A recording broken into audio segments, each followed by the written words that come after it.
this shit, and then finally, this is the thing that popped. And he got an exhibition at the airport. There's big giant murals, like you're driving around the city, like you'll notice them in different parts of downtown, and they're like massive. They're like the size of the side of this building. Jesus. And it's like, it'll be like it's just a homeless person's face, like looking right at. So, you know, of course, like the activist wing of the population got involved. Like for them, it's like a really, like, it's cool to do like an art event that is also communicative of something that's happening in society. But so he's like, this thing popped, and he'd been doing that for a couple of years, but now he's like recently started doing celebrities in the same style, because he's like, people really like the art, but nobody wants to hang it up in their house because it's a homeless dude. So he's gonna like us doing like Bob Marley, you know, or like got to make money. Jimi Hendrix. Do you think that's sad? Huh? Do you feel like it's sad that he has to do that? No, I think that that's just a trajectory of trajectory was the word. That's what, because I think like as an artist, what you look for is it's the pendulum. Like, right, you're going all the way to the extreme end of I'm a fucking artist and I'm just gonna jump on the table and take a shit. Yeah, you know, and then or to the other extreme of I will whore myself out. Like I'm a graphic designer, and there's no art to this. This is literally a job. Right. So to find that middle area where you're able to find like pleasure in the creation process and to feel that it's guiding you, but then also be able to make money off of it, like that's ultimately what we're all aiming for. Remind us to talk about Cool AD. Cool AD? Yeah, is that like from DOS Races? Oh yeah, okay. Because I got to see him perform the other day, and then I had a really good talk with Chesky about him. But it kind of falls within that same thing. But let's start the show. Oh, okay. Yeah. Don't flush the toilet.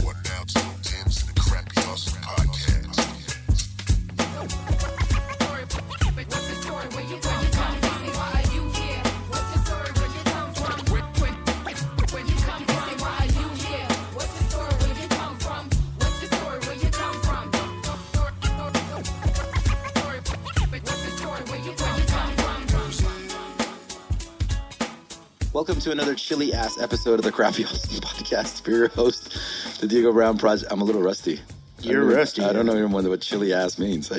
The word cool was the only thing that I could come up with in my head. Right on. Welcome to another slightly chilled episode of the Crappy Awesome Podcast. We're your hosts, the Where Diego are you going Brown with the chilling Project. thing, though? What? Where are you going with the chilling thing? Like, what is that? Why are we chilled? Slightly chilled? Why'd you pick that? We're like a nice bottle of champagne. Like you're in the VIP section and you're about to take us in. It's kind of warm in here, though. We're going to get right into you. So slightly is good. So what you want is a slightly chilled, maybe dry and a little sweet thing inside of you. Whoa. Let's just move on. All right. Where was I? I was telling people we're the Diego Brown Project. Yes. Oh, yeah. I go by Mr. Arash, even though nobody calls me Mr. And with me is KILLcRey, even though we're just going to call him Chris. Hey, yo. We are, of course, brought to you by Platform Collection.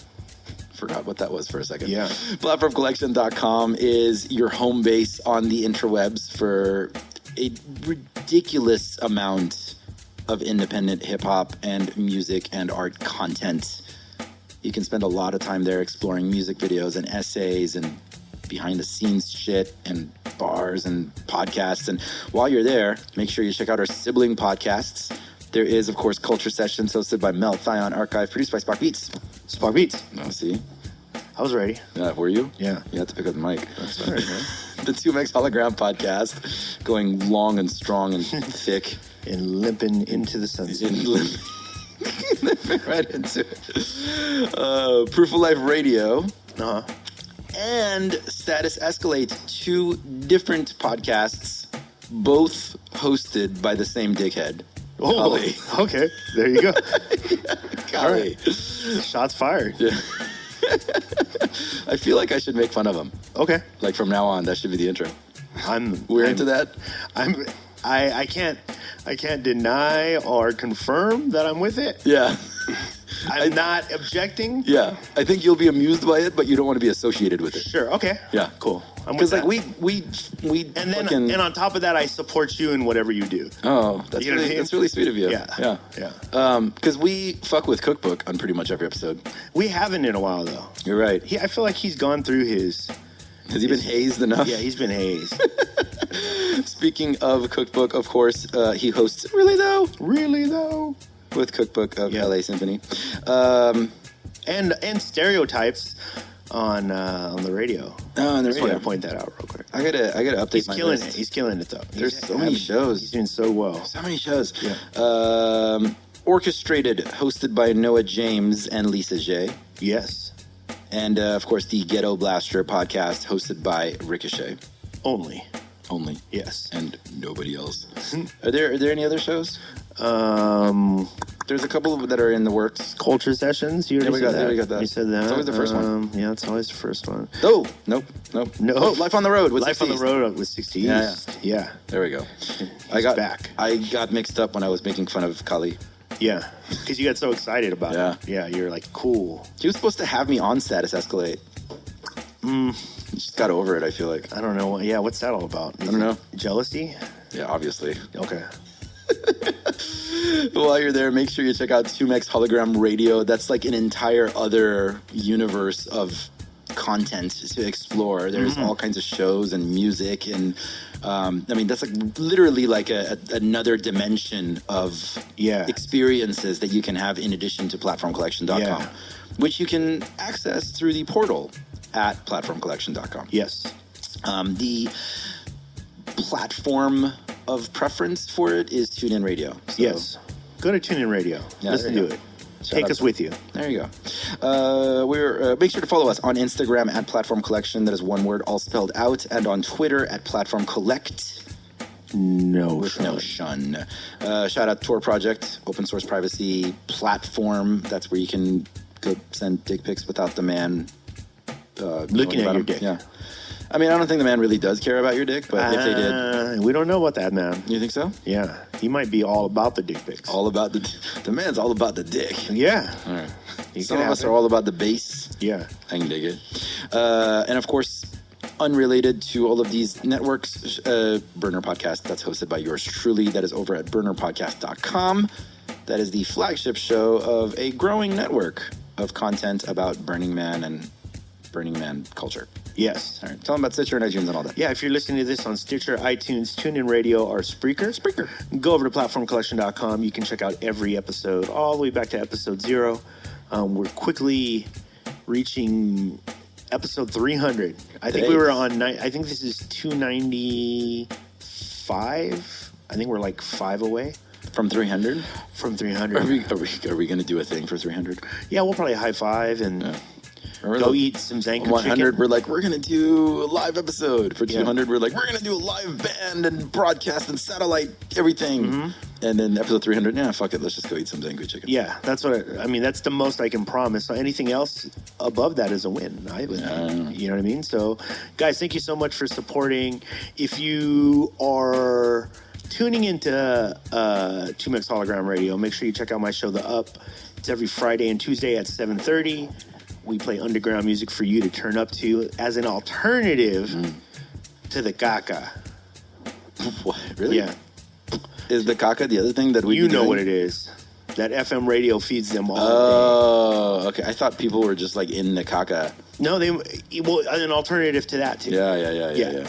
If you are. I mean, we're not judging you for that. No, it's just an alternative. Yeah. Yeah. So go there. Alternative facts. Check it out.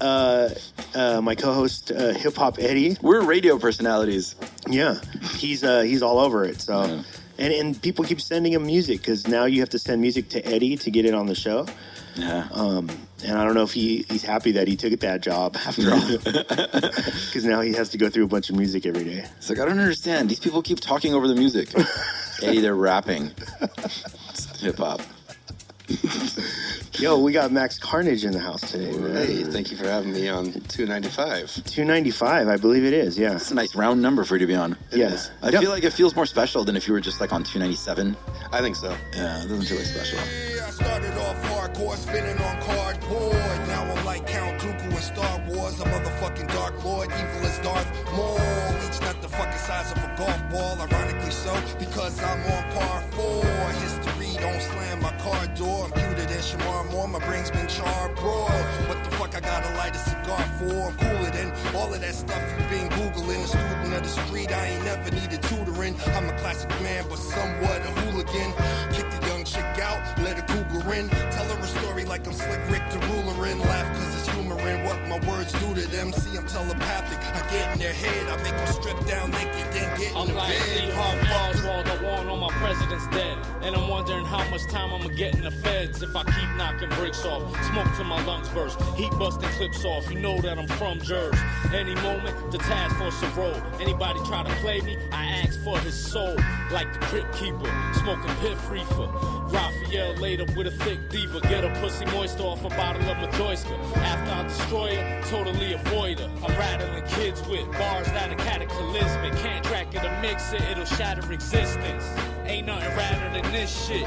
Any song wouldn't matter the difference. I run up in the bar and splurge there. Go home to a bitch in my bed like the third I wasn't bed. raised to a church, came a slave to the search. Gave me one child, framed in a birth, dangerous earth. Told him be patient at work, I'm replaceable dirt. Told him Phil Connors award, the ladies got flames in their skirts. My hand close to my face, soldiers on base. Soaked in a place with no soda to chase, soldiers embrace. Sleep in the sofa's a waste, God open the case. I want my own Beyonce, something white hope can taste. Ain't the type deep in my phone, walk night streets on my own. Flight screen in my zone, never tight jeans on my bones. God taught me how to chew, bite on my own, tighten the grown. Siphon my clone, heartless people just fight with a drone. He turned on radio, my lab, need a place you can crash. Stage you with a splash, while fill your grave up with gas. He said, hate when you ignore me. I walk you always off me. Your pasta too saucy, milk from Baltimore me. The horrific breeze, prime prolific end of the stream. I'm a great white shark, I'm the king of the seas. I rip open your flesh, then I'm ripping your knees. Round my cassette, prime's a vet, a hurricane breeze. I'm the eye of the storm, all eyes on the porn. This your baby's mom naked with 5 guys in the dorm. It's like an increment. Yeah,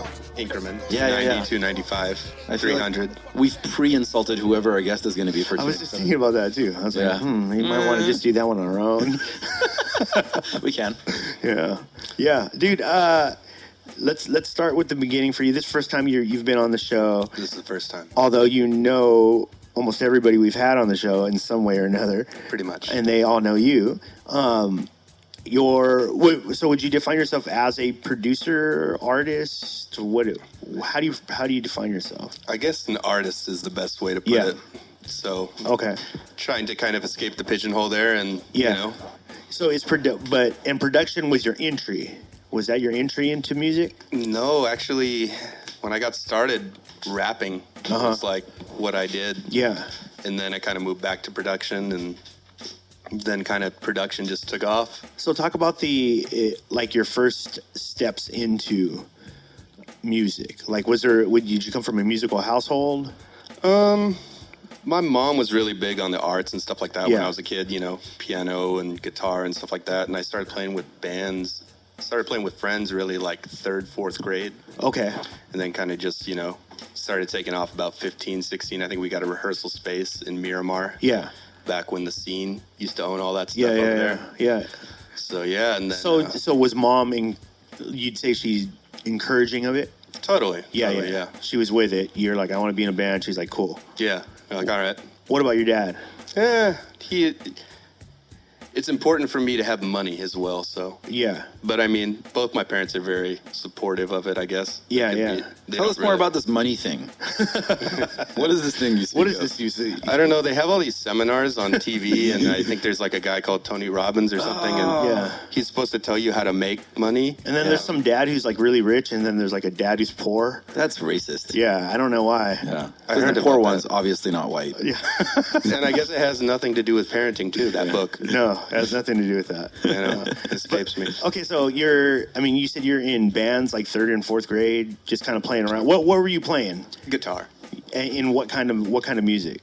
Just like covers and stuff with the homies, you know? Yeah. Nothing like really serious. We didn't Yeah. like play out or do anything like that, but, you know, I guess first steps of like playing with people and kind of facilitating that connection and Yeah. stuff like that, so. What about what you would count as a show? Like in front of people? When did that happen? I'm trying to think. Oh my God, I'm so old. Is it in a band? Was it in a band? Listen, No. put down your cane and answer the question. I got to take my memory pills too.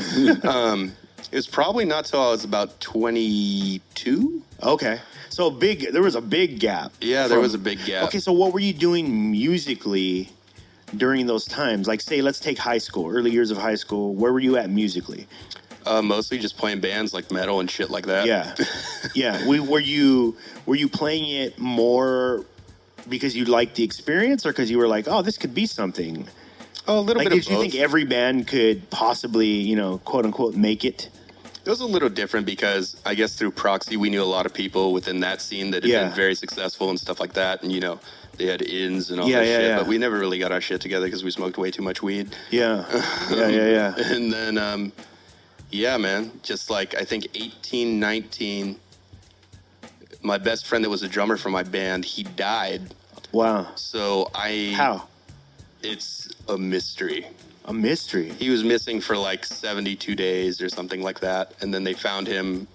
Basically, cause of death was exposure. So, Oh, wow. he had priors and stuff like that. So they didn't really get right after it, like Yeah, looking yeah, for him and yeah. stuff. So they like basically ended up finding him up on the mountain. Like, it was not a good scene. Yeah. So What did you feel like happened? Do you have like an idea of what you think might have happened? I have theories, but Yeah. I don't really like to speculate about it Yeah, anymore. yeah, It's like yeah. so long ago, but I mean, it's just weird when somebody disappears like in their own backyard, Yeah, So- yeah, I feel you. Okay, so 18, 19, So then I started doing Yeah. production again, like heavy because, with what? I started doing Fruity Loops and Acid Pro. Okay. And then we got a little crew together. We put out like a little E EP. So wait. So how did it shift to hip hop?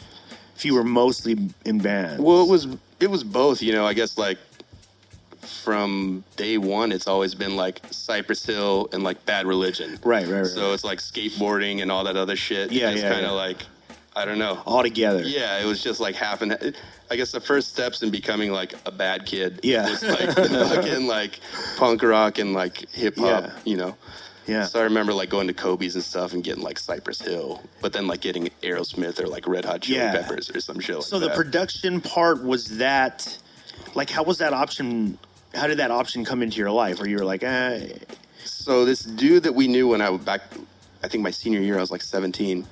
He had made all these tracks with Fruity Loops. Yeah. Like sampling like the Ninja Turtles video game and shit like that. Yeah, And I'm yeah. like, oh, fuck this guy. yeah, Like, I can do this shit.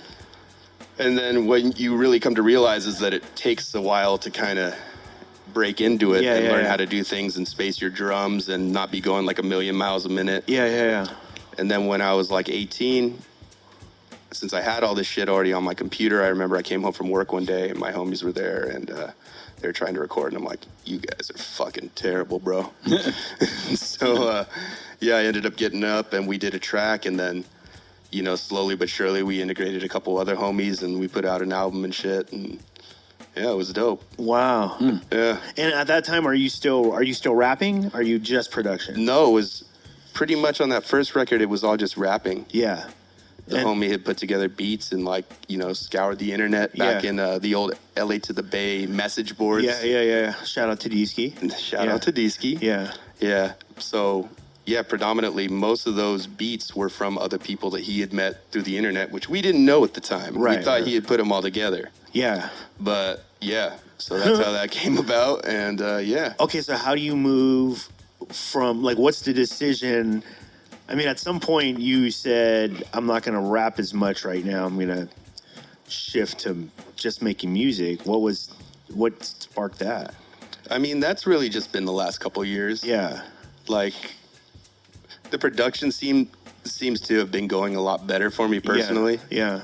And I mean, I have my own audience for what it's worth, like within my own sphere and people Yeah. that really get it. But Yeah. there's like it's like either with a lot of my music, it's either you get it or you don't get it. Sure. And if you don't get it, Yeah. It's don't probably know. not for you. yeah, it's probably not for you. Right. But those people that get it, they really enjoy it. So I try to do that. But How do you that's always the challenge I think every artist face, like no matter what medium you're creating in. Like how do you figure out like the difference between people who don't get it because they just won't get it versus when something is an honest critique? Like, hey, maybe I should listen to that because that'll make me a better artist. I guess the biggest thing with that is objective criticism. Like when you get people that are like, I just don't dig it. And you're like, well, what don't you like about it? And they're like, I just don't like it. It's not for me. And it's like, okay, well, that was really helpful. Yeah. You know, in shaping it when I go back to the lab and try to do something new. Yeah. But when people tell you specifically what maybe you need to slow down a little bit, or maybe, it sounds like you're getting pitchy and stuff here, like that stuff helps. So you prefer to have more detailed feedback? Totally. Because it means then you actually listened. Right. Because I feel like an argument that could totally be made on the other side of that too is that I've had many conversations with artists who are like, man, like, I don't need you to explain to me how to do my art. Like, I know what I'm doing. I know how to do a kick like this. There is no universal answer to how this kick is supposed to sound. Yeah, exactly. Like Chris. Chris does not want to hear details. Whereas, like, I think with Chris, if somebody tells him, you know what, I'm just not into it, he'd be like, oh, cool. Yeah, it's not your thing. Yeah, I give no shits. Yeah. But you've been with me along the process. It took a long time to get to that point. Right. Yeah. Right. The other side of it, sorry, I didn't mean to cut you off there. No, go ahead. No, it's just like you can't take a lot of that shit to heart because I think that can really fuck up the way you do things creatively. Mm-hmm. Like if you really start to delve into like, oh, why don't people like me? Like that'll fuck you up, dude. Absolutely.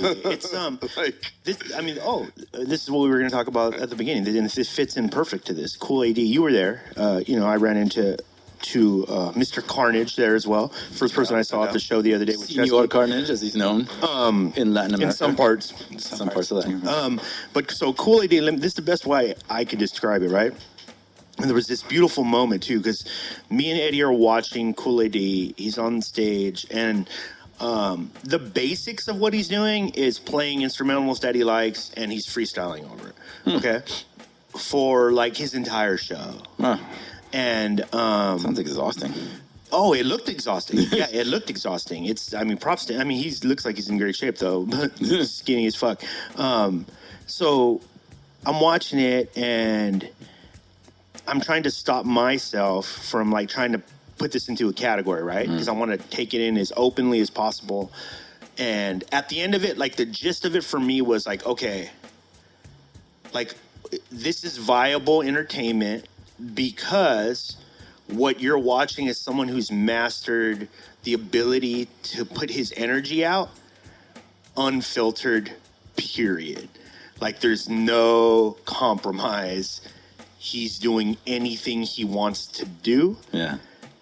He's also making a huge commentary on the fact that you like it. That commentary is happening. It's in his music.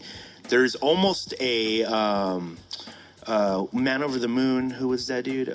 Andy Kaufman. There's a very Kaufman-esque thing to it. Down to his wife showing up with like a veil over her face and just walking around a normal bar. Like me and Max are just like this, just normal, casual. And she's like, she literally floated into the room. Like she's wearing like a beekeeper outfit. No, she has like a very hijab elegant, almost. Yeah, like a hijab almost. But it was like beaded. Yeah, beaded, like with jewels and like over her face and okay, and but like one of those hardcore ones where like you don't see any of her face or body or anything. You can, if you really close. Yeah. I had to ask Eddie, hey, what's going on in there? Like because he was talking to her. Yeah. But and so I asked Eddie. Like, before I made a comment, I said, Eddie, I want you to take this in. I want you to watch it and tell me the first thing you get out of it, right? And he's watching it, and he's just like, all right, so the best way I could explain it is it's kind of funny, but it's insulting. And I'm like, and I was like, and I told Chesky this, right? And Chesky had the same reaction as you are. And then we both kind of agreed that, yeah, that's exactly that's what it's supposed to be. Yeah. And he found a way to do it. Like, he found a way to do it. And by the way, every fourth or fifth bar is an amazing bar. Like, he's literally barring out on some shit, not worrying about the fact that, oh, I can't freestyle all the way through because that's really hard to do. So I'm just doing what I do. And if I fuck up, dude, he was literally, some of the sentence made zero sense. Yeah. But it's weird because in context, It made complete sense. Yeah. And I saw the way he would look at his audience, not because Eddie said it too. He's like under all of it. He's like, it does feel like there's like an anger in there. Yeah. And I was like, there is. I'm like, dude, I never heard anybody capture it like Eddie captured it, because he just threw up what the first things out of his mind, and he was spot on. Yeah. And then to me and Chesky having the conversation of whether or not people who don't like it just don't get it. Like, you just don't get it, and what is his responsibility? Because at the end of the day, the joke was on everybody. The joke's on everybody. People paid $15. And that's what it is, because you paid money to go see it. Yeah, you paid, dude. During this show, at some point, go to your Instagram and look at Cool AD's Instagram, right? Yeah. And I'll describe what it is. There's a shitload of pictures. He draws almost every day, right? And he just cranks out these drawings. And I think at this point you got to scroll all like down a lot, because you think he's doing the sold out thing right now. What's his Instagram? Do you know? I think if you just search Cool AD, everybody's probably doing this that's listening. So just do it. You're going to trip the fuck out. And there are pictures that he's selling. $200, $300, $500, and like it'll be a picture of like some French fries and a frog. Boom, $100, and he's selling them. I mean, as in they are selling. Yeah. And it's on like a piece of paper that was ripped out of a notebook, and he just draws with markers. Boom, art. I don't know. I see a lot of people too. They take that whole. They watch like Basquiat or some shit like that, and they think that they can go and do the same thing, like that it's being artsy. Yeah. You know what I mean? But He's got a can of Modelo. but see, the difference is like. But no, that's what it is. Yeah, no, but I'm just saying, like with Basquiat and shit like that, it's like he didn't have resources, you Right. know? So he had like a coaster or some little So- piece of a magazine that he painted over, because he didn't have like paper shit. Yeah. But like, I don't know. I think it kind of to a certain extent makes a mockery of like cats that really paved the way to do things like that. So what if you're, and this is what Chesky said, because this is what I said, and I told Chesky, I was like, you understand that there's going to be people who are attached in some way to a traditional idea of hip-hop, whether it be strong or light, that will take this as an insult. There's people that are looking at, and because Chesky said during the interview, he's one of the greatest freestylers I've ever seen, right? And coming from Chesky, who means has a lot, seen the greatest freestylers on the planet, and then he talks about this guy, and I'm like, why do you say that? He's like, well, dude, first, if you put it into context that he's a provocateur, that is his art. He's a provocateur. So once it's in context, he's like, to me, at least to him, it made sense. Yeah. And he's like, and then that being a working artist and knowing what it takes to be a working artist, for him to be pulling this off must be pretty tough, you know? And it takes a lot of work. And it's like a two-man team. And he's like, at that point, he's like, he has my utmost respect. He's like, I can't help but respect him. I just want to also like Yeah. share with you guys that his Instagram feed, Uh-huh. he'll do the same terrible drawing. Mm-hmm. Yeah, it's kind of terrible. Like, and then he'll upload it like I mean, 3 it's times. private. It's like a 5-year-old would draw. And no, in fact, people have commented, like multiple comments underneath, be like, "Bruh," like that's just all it is, like, Yeah. bruh. Dude, but by the way, some of those bruhs are like, fuck, that's amazing. Seriously. Trust me. And he's like done the same drawing, and he's uploaded it like 3 times on his Instagram. Uh-huh. With different filters? Yeah. And they're different. They're for different prices. I'm not sure. Dude, about well, that he yet. needs to. If you want to hang them in a house, he's got to have different colors. It's a great. There's a cool sales lady. There's a thing. cool lady It's a series. T-shirt that is done with like the AC/DC font and a picture of Michael Jackson. Oh yeah. His latest shirt, by the way, is just the Michael Jordan symbol, and it just says Cool AD under it. It's a Nike. Yeah. Swish. Yeah. It's very How's Warhol. how's that even legal? I mean, it's very very Andy Warhol. Warhol. Yeah. And that's what I'm saying. So if that's what he's doing, and we can't we could look at it and go like, well, but he is fucking super. He is kind of successful. Like, he's. I That's heard all about he him. does. I heard about him through Vice. I remember years ago him. Me too, Das Das Racist, right? Yeah, they Yeah. had that video, the little 8-bit Dude, shit. they changed my life, bro. Honestly, when I saw them, I credit them to the way I think about music now, just in the fact that, all right, so at some point these guys got to I give zero fucks about what anybody thinks about my shit. But it's not like it's not intellectual. You know what I mean? Like, it's obviously intellectually constructed. So then that puts purpose into it. And then upon that purpose, they're building an art, they're provoking. That's what they do, right? Whereas Supernat can go on stage, freestyle within a rhythm that the majority of people are used to, right? So and we can acknowledge that as, he's in the pocket. Like, it's how we define things are in the pocket. It's more traditional. Right. Yeah. But the pocket to Arash, by the way, is completely different. Totally. Because he was born in a different place with a different rhythm set. So if that exists, the fact that exists, All right. we can't say what the pocket is. There's pockets. So context is everything. It's everything to me. So this is super interesting. Yeah. I recently had a photo that I uploaded as a part of a whole album of photos from a trip that I had to Arizona with an art project that I'm working on. Mm-hmm. And it's a large-scale art project that's going to Burning Man called The Journey. Nice. One of the photos is of our friend Romero, who is, his title is Chief Playa Scientist on the Burner podcast team. And so, like, Burners, like, there's a lot of snark and a lot of racist humor being thrown around. And so there's a photo of him where, like, at some point we were partying in the night and he found a sombrero. It's like some camp, and he started wearing it. And then he found, like, a maraca and started, like, shaking around. So he's, like, he looks like super Mexican dude, and he's got, like, this, like... He's got this hat, and he's got the maraca, and he grabbed this bottle of tequila. I see where this is going. Yeah. So he had this. So then I was going to take this photo of him, and then right as I was about to take it, Meg, our producer, yelled out, "Go take it by the fence!" We're like, oh my God, that's hilarious. That's terrible. So we go and take it, yeah. That's terrible. The photo is like... So the photo, like everybody who saw it, there was this immediate reaction of like, this is... I'm insulted, but it's a really brilliant photo and it's hilarious and we know who he is and like the way it's taken. Yeah. And then there was this long discussion that started out in the comments.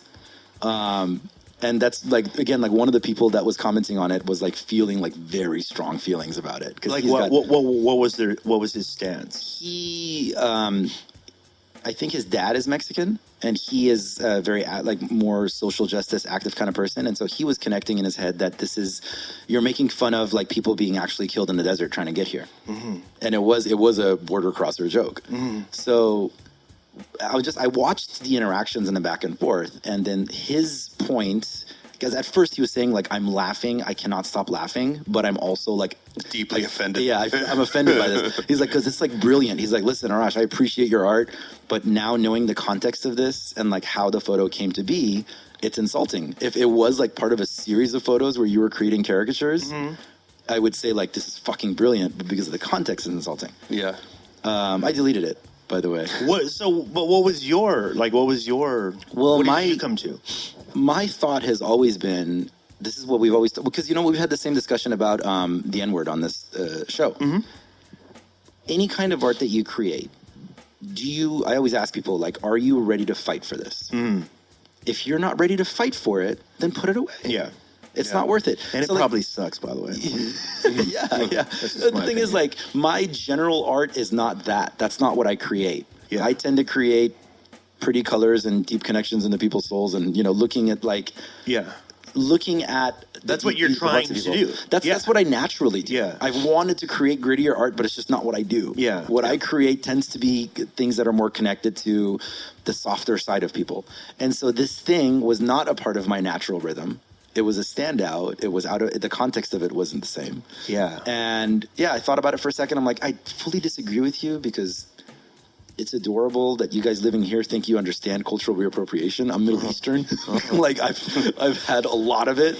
But I personally don't get insulted by things like that, but I don't run around trying to demand other people fall in line with that either. So ultimately what it comes down to though is, are you willing to fight for it? Yeah. That's always the question. Are you willing to fight? And for you, it wasn't, you just didn't even give a shit, really. No. It was just a picture of you. Yeah. But getting back to that, that's crazy how, like you're saying with the provocateur thing, it's like, once they say it, then this whole conversation takes on a life of its own that's totally facilitated by the crowd. Absolutely. Like, then they start their banter and you know, the back and forth like that. I mean, you remember early DOS Racist, like, promotions? It kind of was all fueled off of that. Exactly. Like that Tumblr crowd was just spreading them like crazy. And then they would kind of build off of the shit the Tumblr crowd would make. Exactly. And be like, oh, you want us to go that direction? Just super controversial. Yeah. And then they just kind of like retire? No, I think you can. Well, that was one of the things I was talking to Chesky about yesterday. I was like, it makes sense to me that they broke up now because it seems like Victor, Kool-Aid D, he is that dude. He wants to be a provocateur. He wants to just be his art all the time, whether it makes good business sense or not. Because at the end of the day, like I said, he's on tour, but it's not like it's selling out. You know, that fan base has never really been there since DOS Racist. Well, I mean, they were on the cover of Rolling Stone. Absolutely. I know. I was explaining this to Eddie last night. The fact I that was it was a $15 show at a bar. Yeah. But I mean, it's a dope show. It's a tour, but like, if you're on the cover of Rolling Stone, you'd think like the next thing would be is like larger arena level stuff. Well, yeah, or at the very least, the stuff that you have at your disposal might just be more. Right. Where they ended up is ultimately based on a series of decisions. That's what I was going to say. Yeah, but you could see that Heems, what he's currently doing is a little bit more business minded, and you could probably see, like, I've been in groups, bro. That's That's usually where people butt heads. Yeah. When it comes to especially when there's someone who's so grasped onto the art that they're like, I am not budging at all, but I still want to be part of a collaboration. You know, so when those things are happening, you can understand why they broke up. And then after watching Kool-Aid D live for the first time, I'm like, okay, yeah, because Heems is doing something complete. There's no really performance art in his shit anymore. You know what I mean? Like, there's a little bit, but it's what everybody's doing. Yeah. Where Victor seems to be going balls to the wall. Direction, like, I give no fucks if anybody likes me ever for the rest of my life. So the interesting thing that they were creating as DOS Racist was like this tug of war. Yeah. And the process. Which gave us dope. Yeah. It gave us like 3 dope records, I think, and that's cool. You create a lot. You alone here. I do. I mean, like, so in my fortress of solitude, right? Yeah, kind of almost is. Like, you're not you don't live in like an urban center where there's a lot of different art popping off around you. Like, you live in a neighborhood. For listeners who are not familiar with San Diego, like, it's incredible, beautiful neighborhood. Yeah, like, I grew up around here for a portion of my youth, but it is very much like. It's not interconnected like the way that like urban centers are. Like, for example, where Chris lives in Barrio Logan, like, there's a lot of artists. There's a lot of different creative energy. And you're here alone, but you've also been in like bands. You've had that experience. Totally. It's like, what's the difference in like the creative process? How does that energy affect you here versus being like in a band, for example? Well, that's like a tough one to really nail down. And by the way, we have an hour. I started out in North County, which is a little bit different than down here too. So I've only been back down here a year, and I mean, feel very blessed to be where I'm at. But at the same time, it's always been, even when I was up there, my mom lived over by Elfin Forest, so it was super quiet all the time.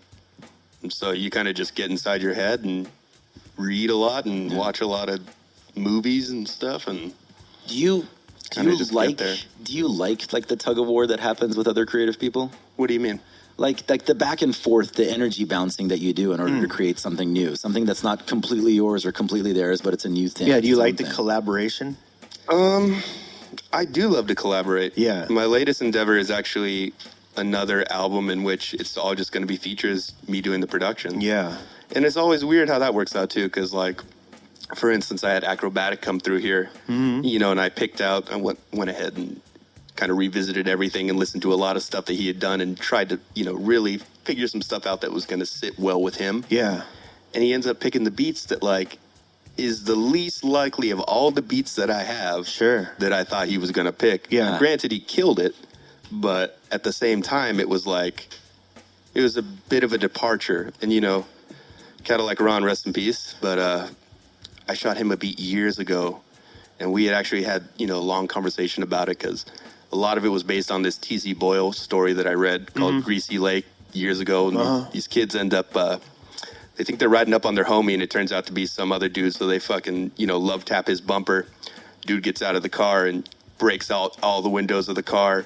They end up hiding in this lake all night, driving home with the windows busted out in mom's car and stuff like that.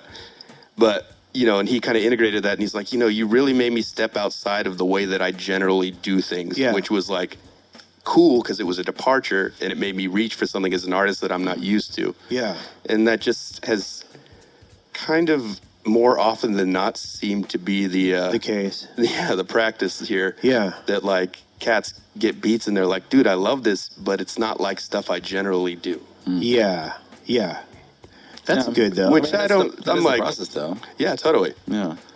You come in, you interject with your energy, and they interject with their energy, and then you bounce back and forth, and this new thing gets created. Exactly. Everybody asking me where the comeback's at. Right here, Jack, still making rap tracks. 29 years old, trying to grasp that future I had dreamed of since the days of the Brat Pack. Get my work done before you're up eating your flapjacks. Knew this was a year to get it sparking like a crack sack. Still with the band, kicking bass to make your skull snap. Living off the fat of the land like a fat cat. Pay all the stacks back after years of indiscretions. Breaking free of the chains, I'm sharpening my weapons. No more half-stepping. Put the plan on paper so this campaign won't vanish into thin air. We've all been there, some of us too long, not enough records, too many songs, and now it's time to right the wrongs. Committed in adolescence, focused on the future, not dwelling on resentment. Maximize your potential, keep your eyes on the prize. Lack of proper planning could lead to your demise. Maximize your potential, keep your eyes on the prize. Keep pushing for the truth, avoid the serpents in disguise. Maximize your potential, keep your eyes on the prize. Lack of proper planning could lead to your demise. Maximize your potential, keep your eyes on the prize. Keep pushing for the truth, avoid the serpents in disguise. Make a move towards independence and conscious interpretation. Realize all the brilliance of the lights is devastating. With creative processes, gotta maintain safe haven where the feelings fly free and you can find that elation that too often gets mistaken for the glam and the glitter. Greed and corruption known to turn the best men bitter. Not saying cower in fear, write the world off. Just beware the many wolves draped in sheep's cloth. It's easy to get lost, surviving on good intentions. Paving the road for the devil's henchmen to dance upon your intentions. It's critical to keep oriented on ascension in order to reach a place you hope to find success in spite of all the stress and unwanted interventions. Don't let outside influences guide your past direction. Take some time to reckon the road you selected, so one day you may realize what you projected. Maximize your potential, keep your eyes on the prize. Lack of proper planning could lead to your demise. Maximize your potential, keep your eyes on the prize. Keep pushing for the truth, avoid the serpents in disguise. Maximize your potential, keep your eyes on the prize. Lack of proper planning could lead to your demise. Maximize. But like, I wonder, I remember this was a conversation that we used to have a lot when we first started this show. Like, is it better? Are you more creative when you're like single versus like when you're in a relationship? Or like that was constantly asked that because that affects your energy as well. I think the type of music that I make is like vastly different. Really? Yeah. Yeah, like, when you're in a relationship and you have less of that, like, that aggression. struggle and shit that you're thinking about all the time, and you're like, fuck. And it's a little bit more aggressive and like kind of pointed and more, how do you say it? Like, it's more primal. Yeah. And then you can like, when you're in a relationship, shit's going good, and you see it's like all happy and the tonalities and stuff are vastly different than this stuff that you had before when you were just like a caveman, like, Yeah. Yeah. It's less brutal, as they would say, I think, on Metalocalypse. Yeah. It's far less brutal. Yeah, I missed that show, man. Yeah, the show was. Are you single right now? I am single right now. So right now you're making what? I don't know. I think we're going on year 10 of brutality right now. Yeah. So. But it's all good, man. Like, I don't know. It's just, it comes out how it comes out. And to try to, like, control that. I mean, granted, later on you want to go back and try to dial it in. But I think it's best not to think about it too much. So are you one of those people, this again was something that I've talked to the last few artists on the show about, are you one of those people that feels like they need to learn to let go of shit? Like, as far as like, because we were talking about like the Snapchat and Instagram generations, and the true masters of the platform are people who give zero shits or can afford high production value. So everyone in the middle sucks on Instagram. Yeah. So unless you're like I don't care what I look like right now. I don't give a fuck what this beat sounds like. This is just me. They're getting me raw, unadulterated. Or are you a person who's like, I don't push it out until it's perfect to me? No, I mean, I used to be like that, like, oh, I don't do anything until it's, Yeah. But at the same time, it's like, then, like last year, I think I made probably 400 beats in a year. Yeah. God damn. And it's like, how long are you going to sit on all that shit? Yeah. More than one a day. Yeah, it's more than one a day. I think it's 1.3 years. I did the math a while ago. But yeah. And, I used to actually like put that over my own head and be like, oh, fuck, you only made one beat today. Like, you're behind schedule from last year. You're not progressing. You're not forging forward. You're just like. There was a time where you were more of a perfectionist?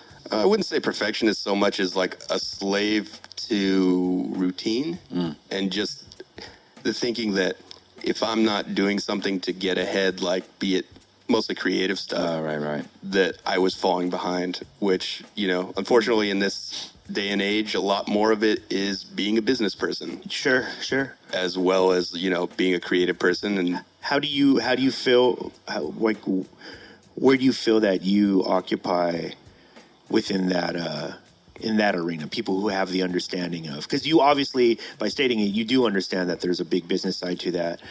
Do you feel like you're good at that? Do you feel like you need to be better at, like, where are you at? I mean, as we spoke of before, like I do a lot of this stuff during my day job. So Sure. Unfortunately, like I do web marketing. The last thing I want to do when I'm done with, my day job is get on the web after right? doing creative stuff is to do more web marketing for myself. It's like, please shoot me in the face with a machine gun. Yeah. So but- how do you reckon with that? I mean, Or do you give a fuck? I mean, honestly, do you give a fuck? I do and I don't. Yeah. It's like really hard to kind of define that media. Like, I do care that I feel in certain circumstances that I should be doing better than I'm doing. Having been around a little bit, having traveled a little bit, having met people that do this professionally and make a lot of money doing this. Sure. And hearing some of their stuff, and it's just fucking booty, dude. Like, it's not. I hate to say it's not right, but at the same time that they're defying like basic conventions of like musical composition, which need to be appreciated at least to some extent. Yeah. Like, I mean, there's a You certain at least point. see a place for yourself at the higher levels. Like, you're like, I could fit in here, or I can make music that occupy a space that's not being occupied right now. Well, I mean, that's not even something like that. My declaration. This is more so like people that I've talked to. Sure. That, work for Dre. People I've talked to that work for some really heavy cats out there, dude. And they're like, So that's the thing, dude. Like, and because I hear exactly where you're coming from, and I'm wondering, and Arash, chime in on this too. This is something that I wrestle with constantly, right? Especially when we're like talking with other artists about it, because I'm constantly picking their brains about this, but. Because obviously there's an internal struggle for myself, or else I wouldn't give a fuck. But the reality is, I do know the business part of this thing that we're doing, which is, in the simplest forms, making money off of art. Which, by the way, I've always said, I have to admit from the beginning that the moment I decide to make money off my art, there's a little bit of, I've tainted it a little bit. Because there's always going to be a conscious thing. I will be conscious that I'm not holding anything back. I'm putting everything out. So I'm conscious of that. So I'm conscious of how I want it to come out. Those things happen. But that is the business. yeah. That's the business. And I mean, granted, and please, like, Yeah. I guess let me put a little asterisk there. It's like, I'm not bitter about the way that things have played out. Like, Sure. The biggest thing that I've learned about making music is that, or like through my musical journey, is it's never ever going to turn out exactly how you planned it in your brain. Right. And like, the more that you're resistant to that, the worse off you're going to be. Yeah. Like, the more that you kind of enjoyed it, the more that you endeavor to just embrace things a little bit more. Yeah. And keep yourself open, because you don't know, like, another big thing that I've learned in the last couple of years is you don't know who knows who, because as you continue to move up, the world just gets progressively smaller. Absolutely. And a lot of these people know a lot of people that you might not know. So Right. in spite of what you may be thinking in your brain is like their standing or their like Absolutely. social position Yeah. within, the given hierarchy, it's like you really don't know shit sometimes. Yeah. And So- I do. One of the things I learned really early on is that everybody's getting vetted. Everybody. If you talk to somebody and you're like, hey, I met this artist who we vibe and maybe he's your favorite artist. If he does want to fuck with you, you're getting vetted. He's going to call everybody. I do it. Yeah, totally. I do it right now. Like Yeah. I'll do it for artists that people know of, but I've never fucked with. And I just want to know what kind of person is this? Is this someone's, what's their vibe like? I always ask the same shit. Always the same shit. And I've not fucked with people because somebody I do vibe with says, there is this one thing that kind of sticks out that I know about. And then that's it. Yeah. But granted, you have to take Yeah. that stuff with a grain of salt. Yeah, but depending on who you ask. That's true. Do you understand what I'm saying? Like, I definitely have an internal circle that I'm constantly bouncing shit off of that I've trusted forever. And for me, the decision to keep doing that is just what's on the scoreboard. You know what I mean? Like, I'm just like, scoreboard's good.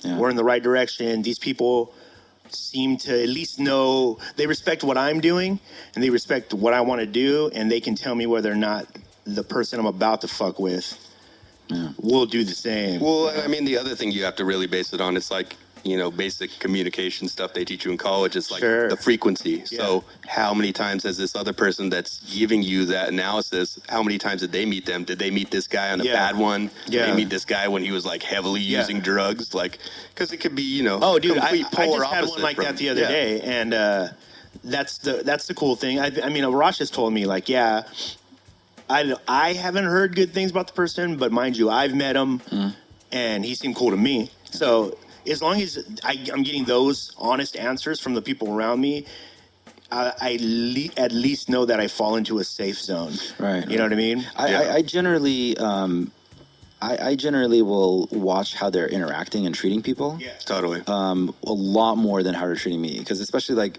because of certain positions that I'm in, and like because we're in, because of what we do, I expect you to be cool with me.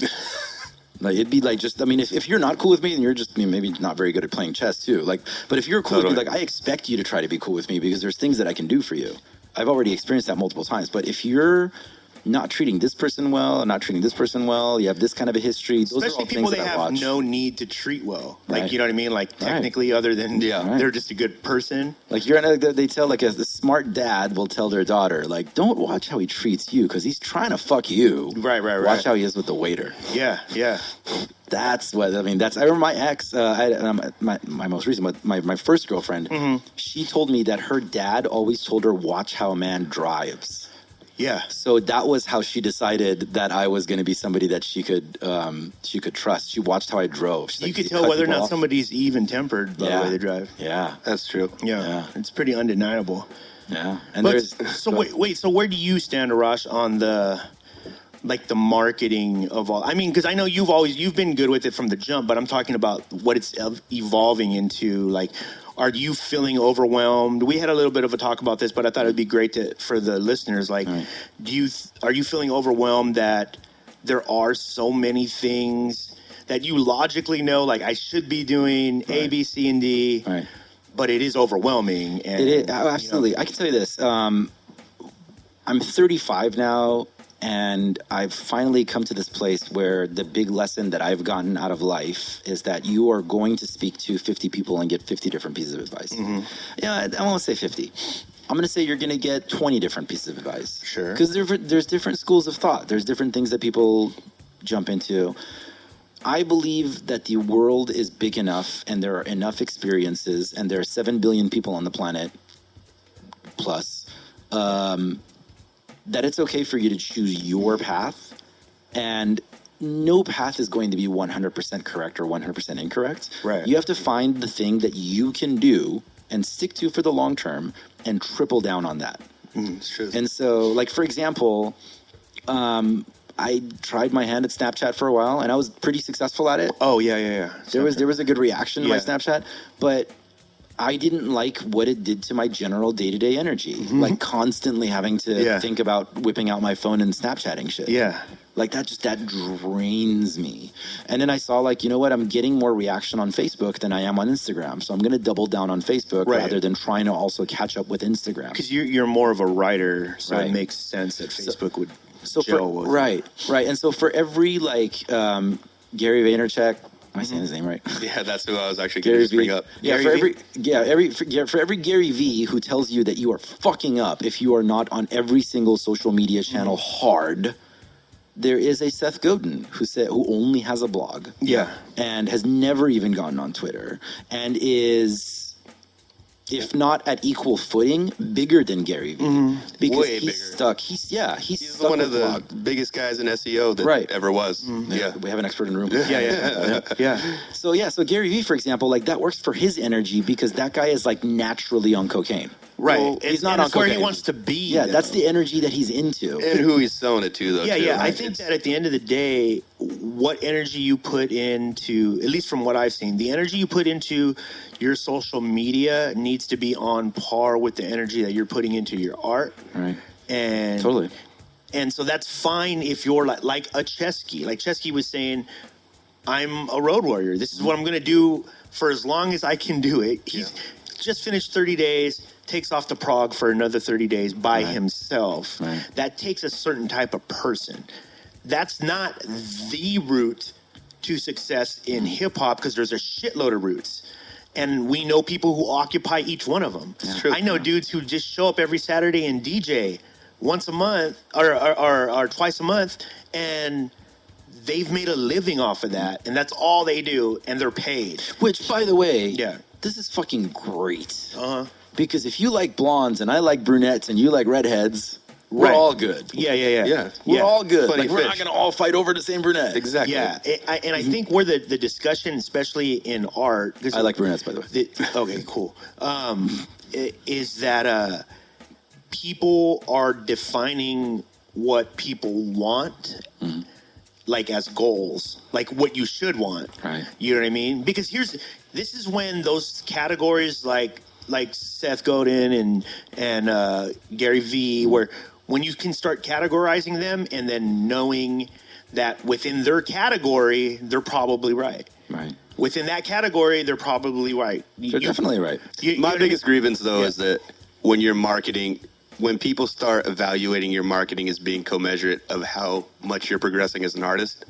Sure. So, you know what I mean? Like, dude, truth be told, like, aside from when I'm putting out an album, Yeah. like, I don't feel compelled, and I probably should. I'm probably going to eat this, like, quote right here. It's going to be pull quoted and taken out of context, but I don't really fucking care, like, what people think that I'm doing. Sure. Because I'm just, like, working on my music. And Right. Yeah. that's it. I don't feel the need to have to, like, you know, hey, go cop my album from a year ago. Yeah. Like, because, you know, I'll wake up once every couple months and I'll get something from CD Baby. Yeah. And, you know, people in Germany and Spain, which seem to be my biggest, you know, zone. Yeah. They're buying music. Yeah. Oh, yeah, the Germans, we are fans of yours. Sehr gut, yes. Yeah, it's very good. Yeah, Yeah. Carnage. I really like that Carnage. It's good music, yeah. So, With tapas. With tapas. so do you think though, how much does that change? Like, imagine how much does that change if tomorrow you put a beat out because of timing? And obviously, it's a long shot, so we're just playing along. Totally. But not the talent. No, I understand what you're saying. Yeah, the fact that It's a numbers game. organic doesn't happen as much anymore. And so if we put it out and somehow it organically grew on the web and you went to 6 figures in your followers across the board, right? And now people Okay. are constantly talking to you, like all day, every day. And these are people who like genuinely love your shit. They're like downloading your shit. They're posting your shit. Yeah. They're spending their money that they work for on your shit. And what they're asking for you, and obviously there's no wrong answer, but what they are asking is more. Like, I want to know more. Like, I really love this song. I want to hear you on a podcast. I want to see you in an interview. I want to hear you talk more, because whatever I'm feeling on this song, I feel like the person that made this song is someone that I can relate to, because everything lines up and it means that much to me.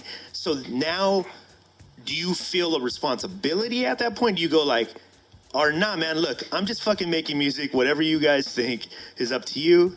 I mean, that's the biggest compliment in the world, though. Somebody, It is. if you connect with somebody like that, and It they is. relate to you, and having those experiences, like you take that away with you, and you're like, shit. Yeah. And like in a lot of contexts, because like I said, I don't live where I grew up and stuff like that, and I'll go up back home or something like that, and I'll run into somebody or see somebody at a party, and they're like, "Yo, dude, that's fucking dope." Or I see somebody that I went to elementary, high school with, and they're like, that's really dope that you stuck with what you wanted to do. Right.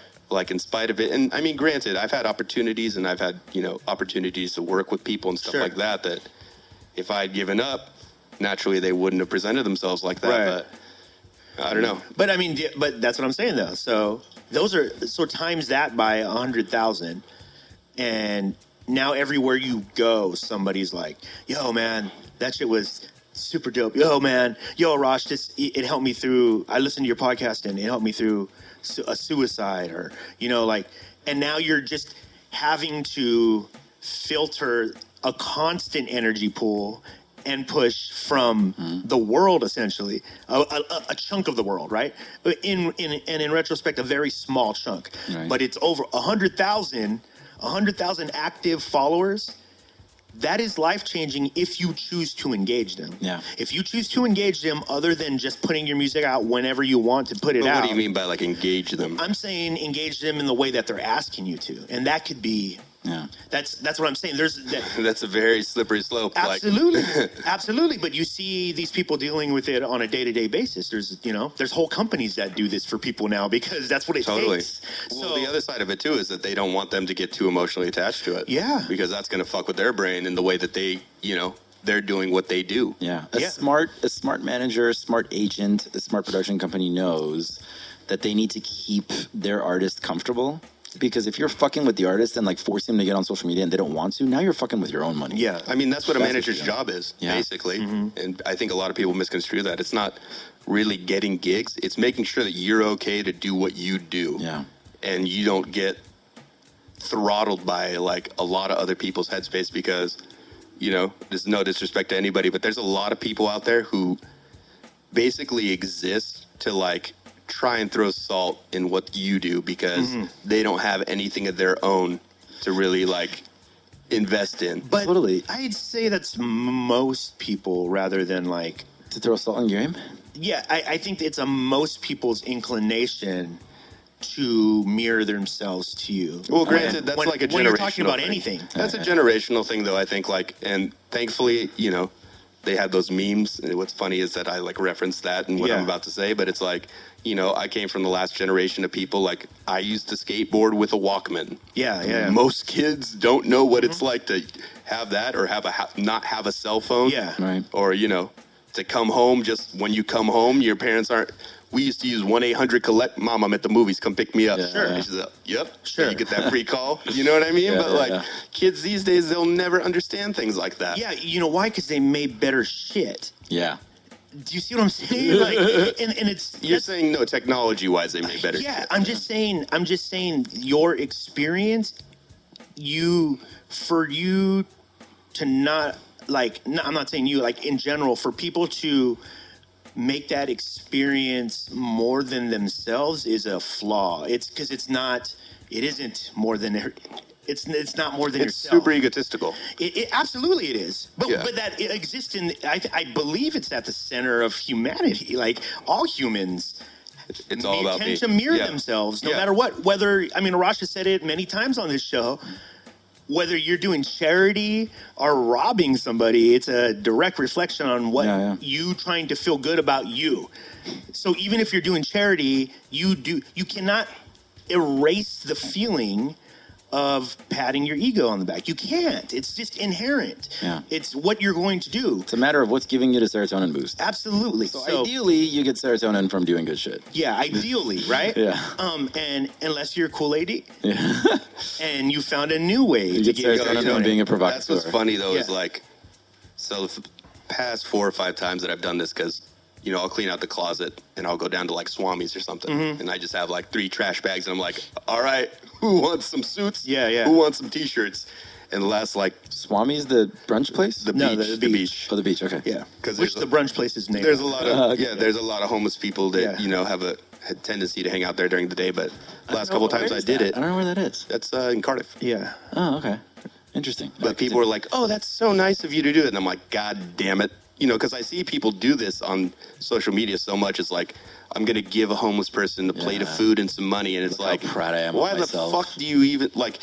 What I'm saying is that you totally destroy the value of the good intention when you have to like broadcast it and say like, "Look at me, I'm such a good person." Listen, so that is a discussion point, because one thing that we do know is that Because I don't more concede people, to that, by the way. Well, there is two sides to it, because Yeah. a lot of No. the way that human There's an ulterior motive in there. It There is, basically for when you're sure. doing it with the social media and stuff Yes. like that, I There can totally be. think there's a. there can be. You don't know It's exactly what's not going for on the in a person's goodness head. of the heart, though. Well, Once you're no, you know what? This is a good example of you Yes, projecting yes, yes. onto somebody else, though, because you don't know. That's the way that you might do it. But some people, we do know there is science behind this. They've done studies on this. The more we share that we're sharing, more people will go out and share. Totally. People are social creatures. Right. So the argument is like, do you advertise that you're going to do something cool because it does motivate other people to go do something cool, or do you keep it to yourself? And I guess ultimately it depends on. Ultimately, what it comes down is you. exactly Right. the way that Your own your decision. brain is set up. Exactly. And nothing else. Yeah. There's no other thing other than the way your brain is set. Dude, hold up. I'm going to build on what you said. In, I think it was the one was the first Great Depression.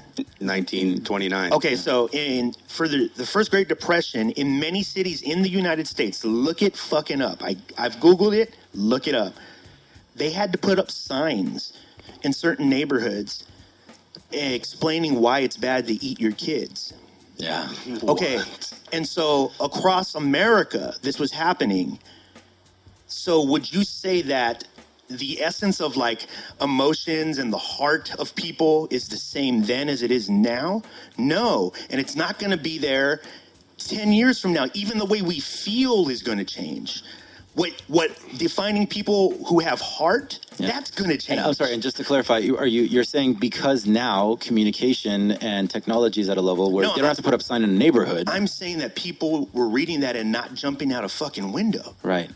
Like, this is the end of the world. They Which weren't people doing were it. actually. When I the mean, stock market yeah, crashed, well, they were I mean, literally most of the bankers, jumping out of windows. Mostly bankers, and fuck them. Let it happen. But I'm saying, for people to look at that now, like, dude, No, the whole conventions that you're saying that are governing Absolutely. the way that our human existence is and how our and brains it's are going thinking. to continue to evolve. Yeah, it's and always going to continue to evolve. change, which means that, yeah, your opinion can truly become outdated simply because it doesn't apply to anything now. Yo, Yeah. and I was You know what I talking mean? to the homie about this the other day. It's like, I was thinking about it, and I was like, yo, I was thinking about this last night. I'm like, we're going to be the first generation of people. We're going to be like old people wearing like young people clothes with like, full sleeves and shit like that. Like, if like our grandparents could see us and how it morphed.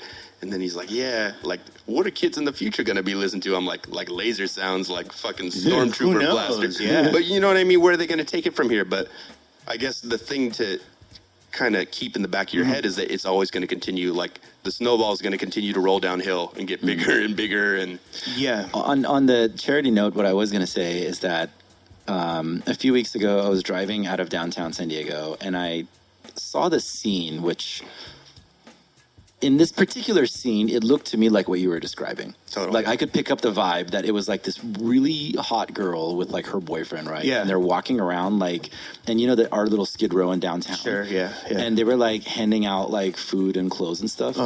And here's where that one was gross. Boyfriend is walking around like filming the whole thing. Yeah. Right, and like he's holding up, and it's hard to describe where the black and white line is. Sure. But in this Sure. particular situation, I was watching their body language, and I was waiting at a red light, and I was Right. watching them for a while.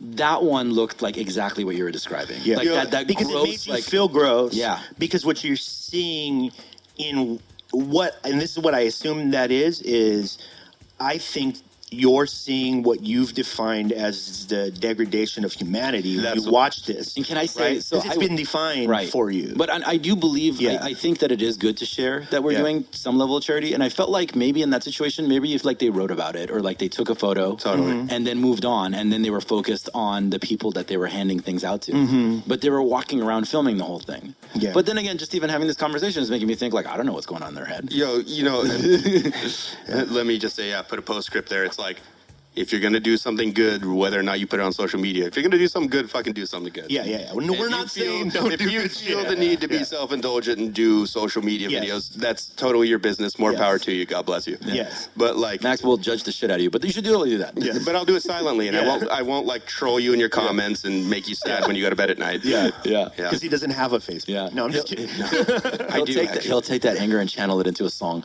Yeah, exactly. I'll take that thought with me and just totally embed you in a song. Yeah. But no, like check it out. Like when I travel and stuff like that, I see that a lot, and it also pisses me off. It's like, you know, there's actually a handbook last time I went to Asia when I went to Myanmar, basically asking, when you're in our country, please observe the following rules. And one of which is like, don't take pictures of monks specifically, as well as, you know, natives, without asking their permission first. Sure. And there's a lot of people, dude, Yeah. you know, they'll be fucking like snapping pictures and doing shit like that. And I guess it's kind of like relaying back to what you were saying with the video and stuff like that. Yeah. Being on the receiving end of something like that. Are you treating and them the like zoo animals? Exactly. Yeah. Being the subject of somebody's like, how do you say it?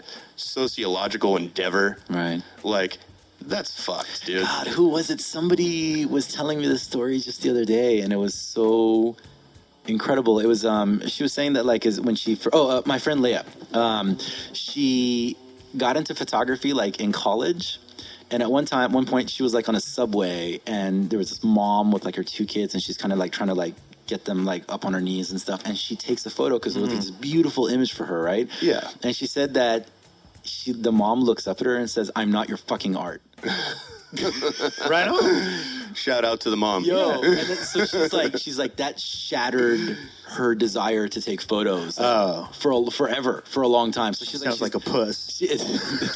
No, that was pretty powerful. Like it was like it was a poignant moment. That's like If you're beginning art, right. you know what I mean? I think you'd probably just laugh and go like, No, I'm trying to imagine how that would have. There's no way that would affect. That would have at this affected point now. No, of course not now. I know exactly who I am. Yeah. Like, I know that it's not like. That's funny, and she's right. Yeah. I'd be like, that's fucking right. Yeah. But it's still keeping the picture because it's fucking awesome. Yeah. That's, you know what I mean? Like, if at a certain point, like, I know by, like, referencing, like, good people. Like, I always try to think about good people when I'm making my own decisions, and if they could find a way to justify what I'm doing, right? Because there's things that I can't justify at all. Like, I can't find a way to justify in my head.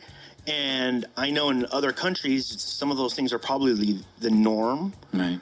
You know? And because I just know that simple thing exists, it's hard for me to ignore that way of thinking doesn't run rampant everywhere. Yeah. And it's affected hip-hop as well, which means, again...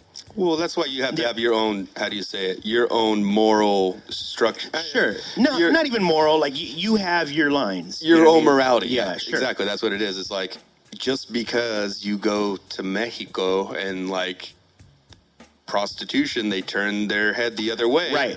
Right. Just because you can get away with it, what would you do, though, when you're back home? That to me is like, you know what I'm saying, right? Like, like, why act differently because the circumstances change? Yeah. So, like, America has used Mexico as like their shitter for forever. And so, but what I'm saying is like, that's the thing. Like, on the micro, right? Like, on the micro, it's impossible to fix. It's never going to happen. Let it go. You should let it go. If you think about this thing on the micro and it bothers you, let it go. Though, because it's like at the literally it's at the cellular level in that, like, you can't change the way that people think. Yeah, you can't. I mean, you can try to help, like, you can try to make music, and, you know, people try to pitch that argument music can change the world and stuff. Yes, they can to an extent. But fundamentally breaking down how somebody thinks on a day-to-day basis about every decision that runs through their head, or that's impossible. Whether they're going to be happy. And beyond that, it takes, like, immense repetition, you know? It's just like that power of positive thinking. Like, you have to consistently, because I'm not the most positive person in the world. I've gotten better. And I know a lot of my friends listening to this, they're like, no, he's not. He's not positive. He's a grumpy ass. Why though? Why are you grumpy? I'm not really like, and I had a conversation with a family member about this like years ago, and it's like, we'll never be those people where every day is like unicorns and rainbows, no matter how beautiful the setting may be. Like, that's just not, I may be feeling great, but I'm not going to be like outwardly like, oh, you know what I mean? Like, that's just not me. That's not who I am as a person, but doesn't detract from the fact that I don't appreciate it for what it is, or that I'm having a good time, or that I'm happy. It may not look that way, but the fact is like generally, so people are just misinterpreting you. I hate to make it all about me, but it seems to be the human condition, right? Yeah. Because that's what I am talking about. So you don't see yourself as grumpy is what it is. I mean, I know I get in moods, but I've actively worked on that, seeing how a lot of people that are assholes and like assholes for years, like the phone stops ringing because people don't want to hang out with you. Yeah. Because nobody wants to hear about you bitching, because we all have the same problems. Yeah. A lot of us have like a lot more deeply seated issues and shit like that. And, especially like as you get older, it's like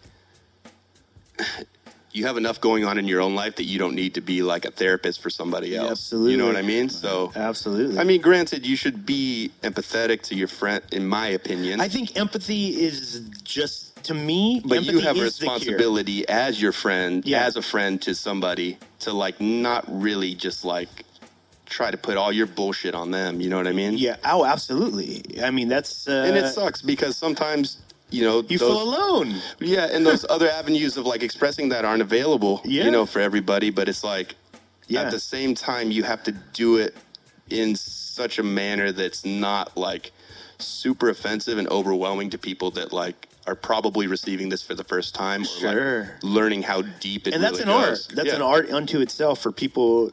I mean, that's it's the EQ thing, you know? That's all that is. Because I have plenty of friends that I know. Like, I've had conversations with all of them about being energy vampires. Like, totally. Like, I'll be like, at the end of the conversation with this person, I'll be like, dude, what did I say? Like, do you know if I talked during this conversation at all? And they'll be like, what? They don't. It's like they don't even want necessarily. I guess it's more that they just want to let it out of their body and have you as a sounding board, as opposed to like trying to facilitate some sort of communication. Which gets tougher for me. You still have friends like that?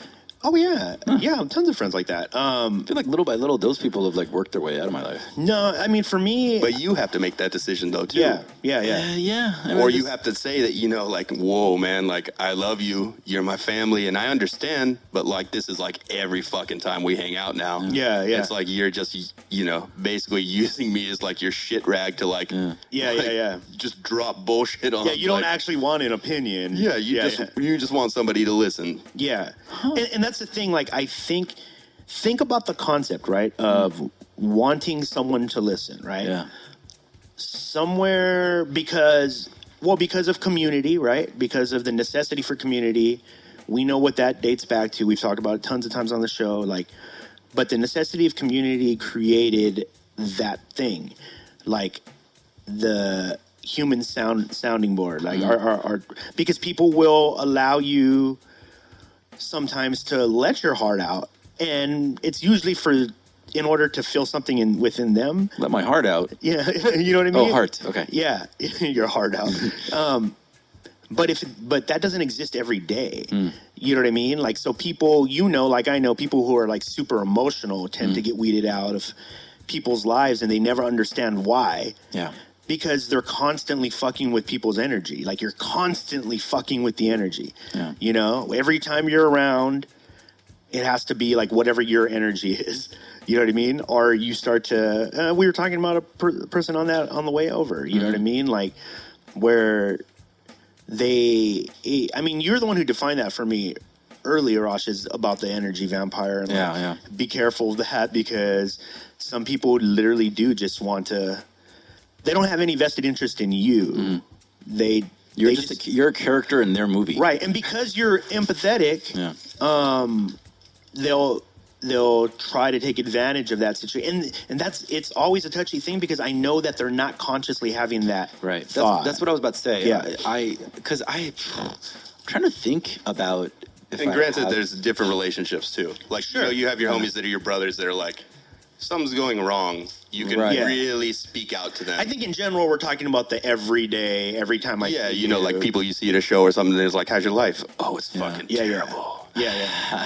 Yeah. Like those people, I little by little, I'm just like, I'm not gonna add more to this. I walk away from them. Yeah. Yeah, Well, you totally. can't engage it. Yeah. You can't engage Draining it at it. all. Yeah.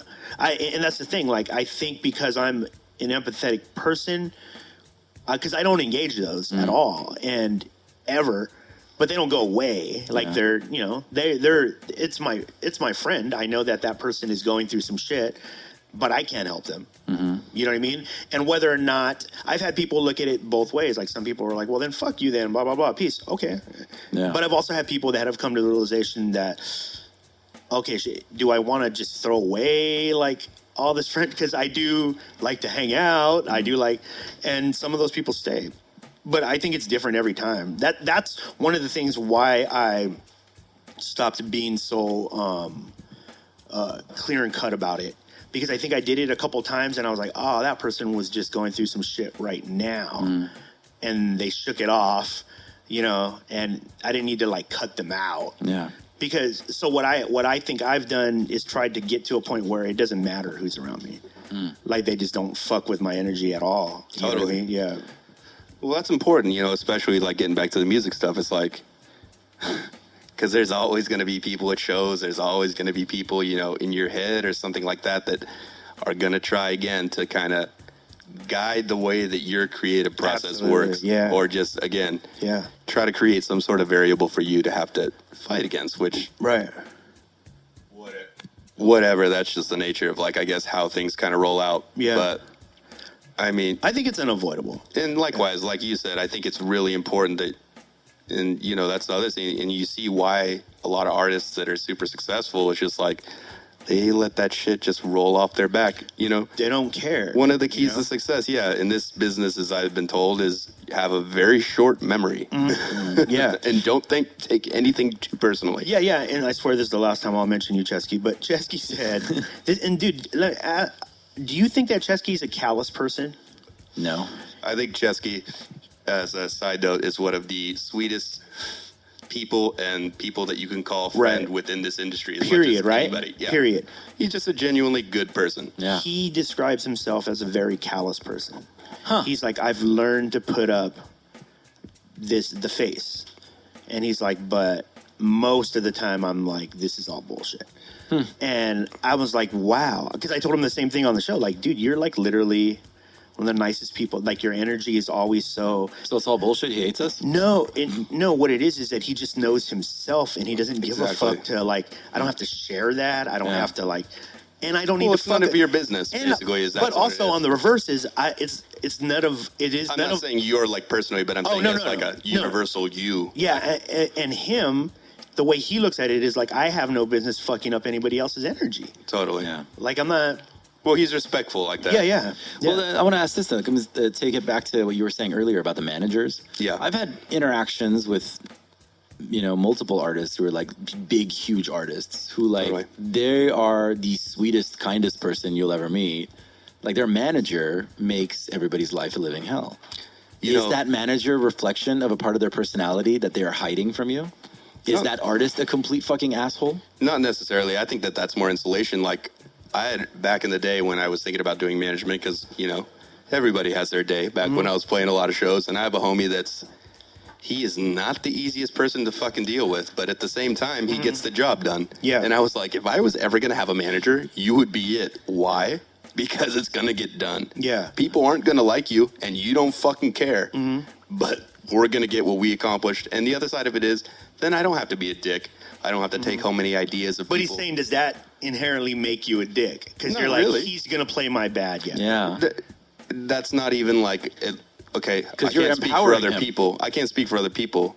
But from like a personal perspective is that I don't want to deal with the business end of things like that. Right. Like, I'm one of those politics. people that I think that it's like, okay, if you sign a contract or you have an agreement with somebody for them to pay you money, They should pay you money. You shouldn't have to bullshit with them and like get them to own up to what they had already made a commitment So to. you're giving like an example that nobody would disagree with. I'm the situations that we've had. An example would be like this show. So a good example. what I'm saying is that I guess I wouldn't, if I found out that dude was going out and he was just being a dickhead to people that were reaching out and wanting to like do business and stuff like that, I would be upset about it.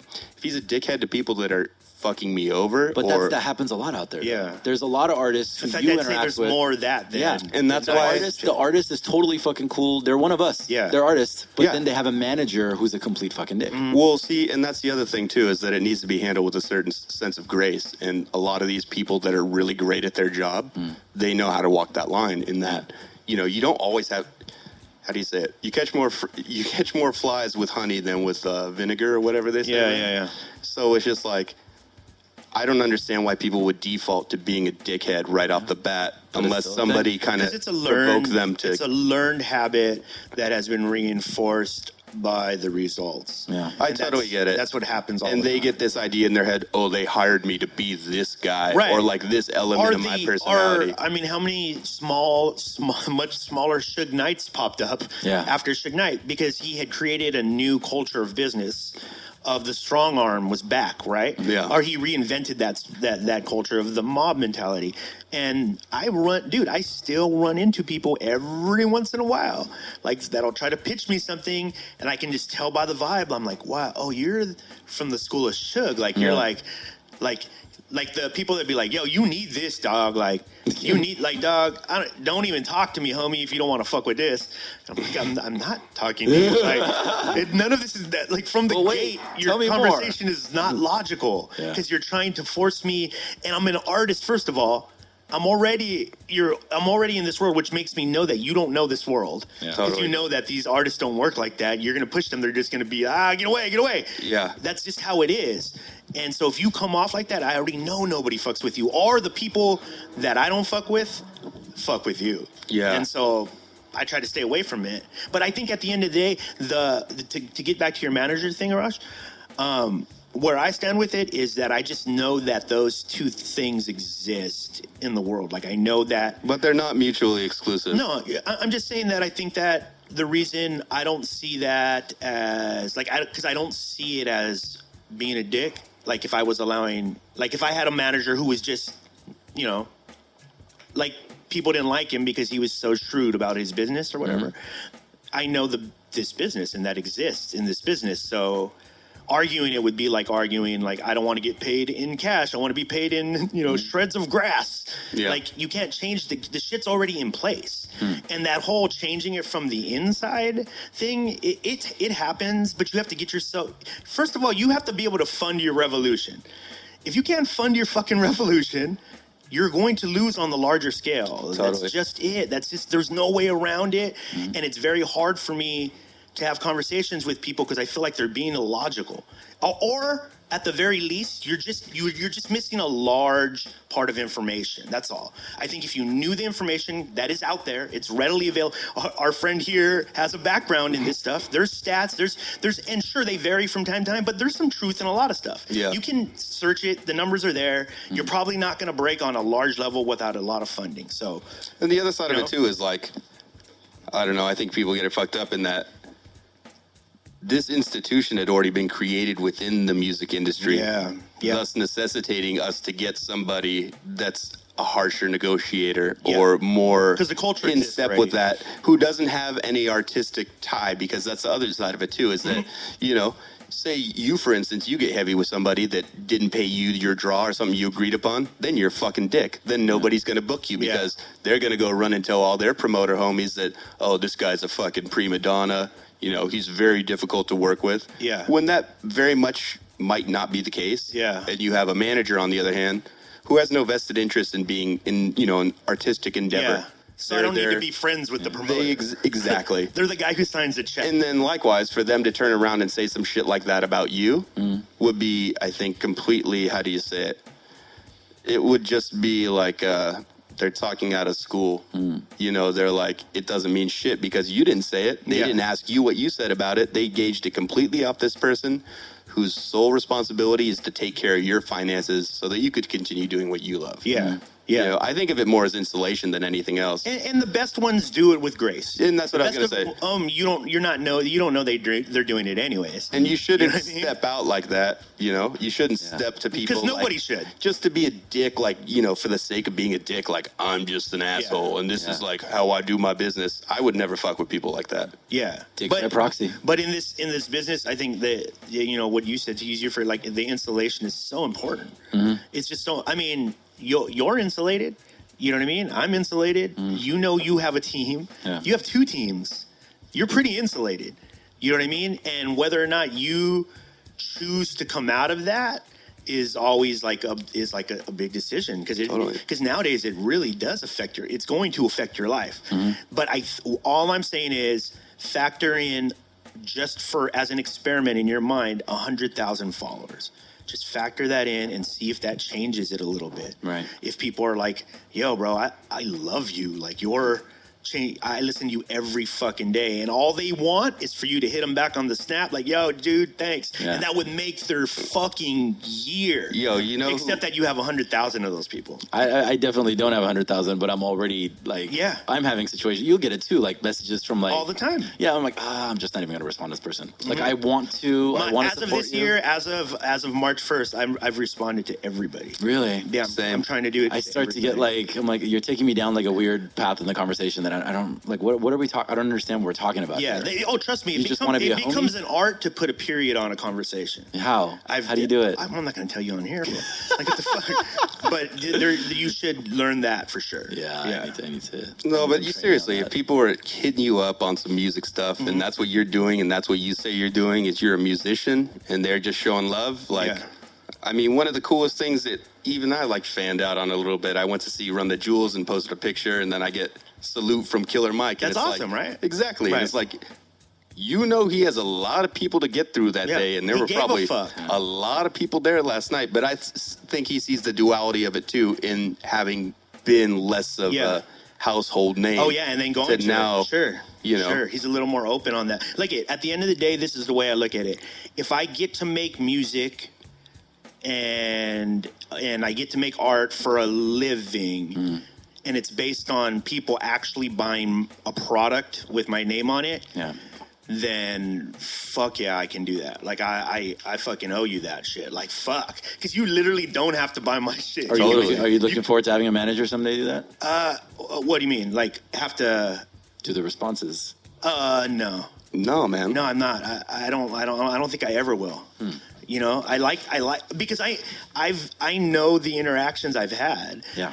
And I'm like, nah, dude, like, to not have that, then all I am is self-serving. And like, this is the part that's keeping me not self-serving. Totally. By the way, it fucking sucks. Yeah. Every morning is trying to get back to everybody. And I've just factored that in as part of the job. Like, that's in the mornings, that's what I fucking respond. I do my shit. That's it. Put out a few videos. Cool. And then I'm on to the next. Because at the very least, if these people would download my shit, share my shit, buy my shit, high five my shit. Yeah. That's a market you would have never touched. Yeah. And I owe you one, bro. Like, that's fucking tight. That's like you pick me up on the fucking side of the road because I was stranded, and then I see you and I'm like, I can't right now because I got so much going on. Yeah. Nah, dude, I got you. Like, I'm gonna get you as long as I can get you. And one of the things that I've learned just as a personal project is trying to figure out ways to streamline that. And I think it's very important because I think as an artist, as a working artist, if you can figure out ways to streamline that, and it takes discipline, there is nothing else, it's just discipline. If you find a way to streamline it, it's a powerful tool. You're going to need it if you become successful. That's my bet. Right. That's my bet. What's it based on? I don't know, just shit I've seen. You know what I mean? I'm not saying you have to believe me one way or the other. I'm just saying my bet is it's going to matter.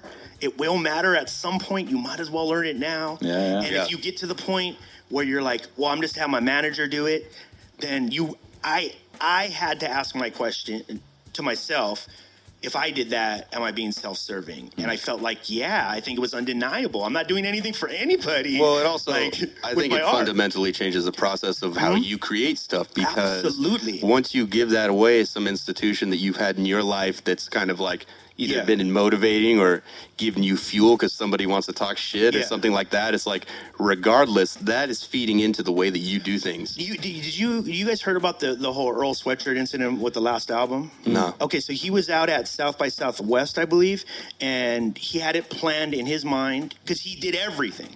The cover, this is his first self-produced album. Which one? I Don't Like Shit, I Don't Go Outside? Yeah, so he did all that shit, right? And he had this plan of how he wanted it released, and it was super simple. Like, when you hear it, you're like, oh, he just wanted, like, a cover to appear and then, like, a video to appear on another platform, and there was a process. It's not like Van Halen. It's, like, super simple. Yeah, it's super simple. And the fucking record label fucked it up, right? They just dropped it all at one time. Yeah. So the narrative in his mind, this was part of the creative process. This was part of my art. I wanted it to come out like this and the video to appear here. And the record label, which would be most people's response, I understand this, was like, what's the big deal? Yeah.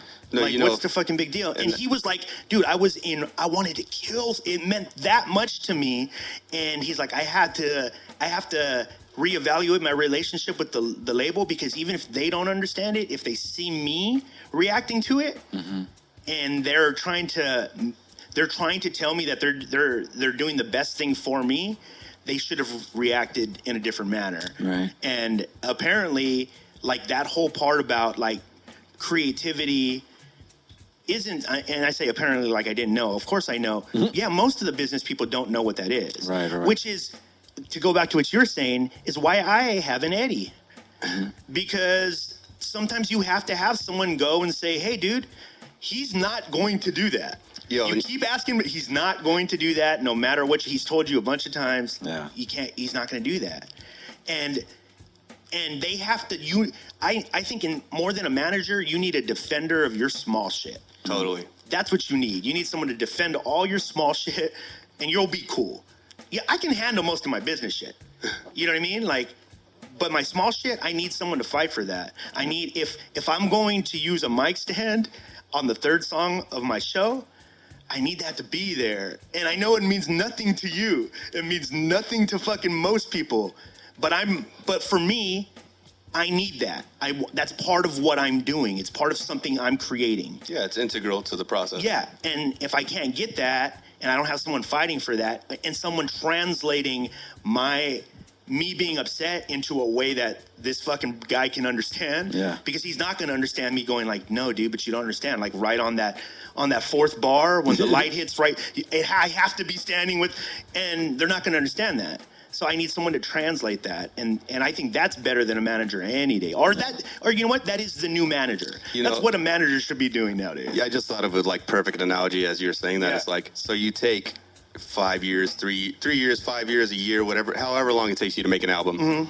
So say you have a photos of like that process. Yeah. No, that whole period in time. I guess for somebody who's not a musician or something like that, that's what I'm gonna basically gauge what the same thing of it is. So take this whole era of your life and just like, flush it down the toilet, so to speak. Yeah. Because if you're not caring about the rollout, like, you're not caring about 5 years of my fucking life. Yeah. I stayed inside. I didn't go, try to mac on girls, or I didn't go, hang out with my homies. And I made all these self-sacrifices in order to try to bring you this piece of like my soul. Right.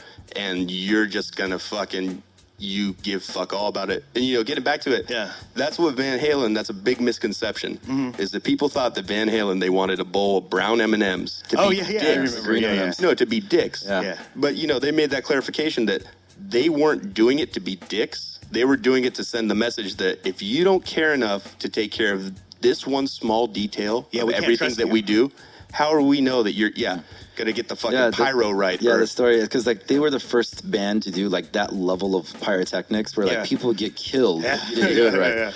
So if they when they walked in and saw that the green M&Ms were not sitting on the shelf, they had to spot check the entire writer with a promoter from top to bottom. Exactly. And they found that every single time the promoters who missed the green M&Ms missed a bunch of important shit that could get killed. Yeah, they're fundamental details of like how they do what the fuck they do. And at the end of the day, like the way I translate that in my mind, I mean, they are defending the viewer and the listener's experience. Like, they're like, no, we've created this experience for them. It has to be exactly like this. and that's our gift to them, and you're fucking with our gift. You're like, no, they don't want that. They want this. They're actually detracting from everything that you're trying to do. Yeah. Because this is how, in your vision, and exactly, that's what it is. When it's personal and stuff like that, this is your vision, this is how it's supposed to be, you know? And for somebody that would just, that would be make me very upset. Max Carnage, dude. God damn it, man. Thank you so much, brother. My pleasure. This is an awesome conversation. Yeah, it's good. I'm having fun here. Yeah, dude. Tell people what they should be expecting from you for the rest of the year, how to get in contact with you if they need to. Okay, so first and foremost, you can connect with me on Facebook at facebook.com/MaxCarnageFans. Also on Instagram at MaxCarnage. This year, I got another collab album rolling out that's going to be featuring Boca Floja. So you can say. Yeah, I mean, there's some that I can't let the cat out of the bag yet. Sure. But there's a lot of super dope, super rare LA underground cats that are going to be appearing on that album. We got one with Mitchy Slick. Sick. Yeah. Damn. Yeah, so one with Boca Floja from Mexico. Oh, wow. Actually, he's in New York now, but super dope cat, super dope track. That's awesome. Yeah, I'm trying to think. We're going to have a Logic on there and another artist that I mentioned earlier, so I guess you have to go back and listen again. Yeah. So, that and just working on solo stuff and just, trying to keep pushing, being an artist without having to make those great sacrifices to do shit we don't want to do, right? R.I.P. Chris Cornell, by the way, was one of my favorite lead singers of all time. I say top 5 ever. He was... that was gnarly, man. Yeah, that's super unfortunate. And, man, that's... I don't even understand. I understand, but I don't understand. You know what I mean? Like... It's that whole Pagliacci thing, Yeah. Like... The clown, dude. Mm-hmm. The clown that's sad. Nobody understands why the clown's sad, and it's like, you don't know what the fuck's going on inside somebody's head. Yeah, man. Well, rest in peace. Guys, if you are listening to this on iTunes, Stitcher, TuneIn Radio, or Spreaker, go over to platformcollection.com. You can check out the links that our man Max Carnage just said. You can connect with him right there. And I will return your message. And he will return your messages. He's all about it.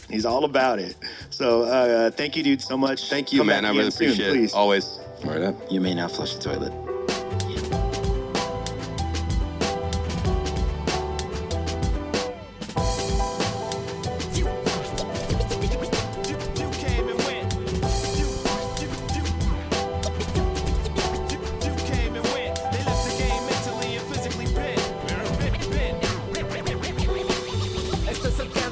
Del dolor que se paseó por los años mirando desde un balcón. Esta es la voz que se renueva al gritar cada mañana un altar, un verde jade jaguar. La afinación de aquella nota fugaz que se perdió con el mar y vive en otro lugar. La sensatez del viejo azufre rapaz, la cantaleta capaz de generar ansiedad. Aquí me tienes con la fe del bastión, con esta humilde versión que me genera fricción. Una versión de aquel demonio ritual, una estafeta ancestral, sonido descomunal.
my platform.